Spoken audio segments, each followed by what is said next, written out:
শ্বশুরবাড়িতে প্রথম দিন যেতে না যেতেই আমাকে খাটানো শুরু করে দিয়েছে, আমাকে দিয়ে কাজ করানো শুরু করে দিয়েছে।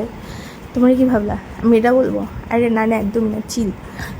আমার শ্বশুরবাড়ির লোকজন অত খারাপ না, আর আমি কোনো কাজবাজও করি না। আর এটা শুনে অনেকে বলবো পরে করতে হবে, পরেও করতে হবে না, তার কারণ আছে, সেটা পরে একদিন বলবো। তো এখানে হচ্ছিল আমাদের এটা সেকেন্ড দিন, মানে বউ ভাতের দিন। সেই দিন এদের বাড়িতে যেহেতু নিজস্ব মন্দির আছে, কালী মায়ের মন্দির আছে, তার জন্য নতুন বউ যেহেতু পুজো দিতে হবে, তাই আমরা দুজনে একসাথে পুজো দিতে ঢুকেছিলাম। আর আমি এখনও পর্যন্ত এরকমভাবে কোনো দিন পুজো দিইনি, মানে এরকম মন্দিরে বসে আমি কখনো পুজো দিইনি।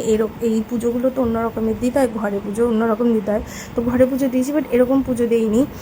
তো আমাকে সব কিছু বলে দিয়েছিল, সব গুছিয়ে দিয়েছিলো, তারপরে আমি শুধু ফুল দিচ্ছিলাম।